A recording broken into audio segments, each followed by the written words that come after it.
হ্যাঁ, মন্দির থেকে ফেরার পর ঠিক শেষের দিকটা সন্ধ্যের বা রাতের দিকটা বলতে পারো আমাদের এইভাবেই কেটে গেল।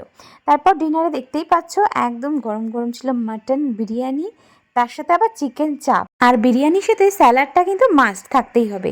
তবে বিরিয়ানিটা কিন্তু দারুণ হয়েছিল। সকালের খাবারের মতো রাত্রের খাবারটাও কিন্তু টেস্ট অসাধারণ হয়েছিল। আর মাটনটা দেখো কতটা সফট। শেষে কিন্তু চাটনি পাঁপড়ও ছিল। তাই দিনটাও সুন্দর কেটেছিল আর রাতের ডিনারটা আরও দিনটাকে সুন্দর করে দিল।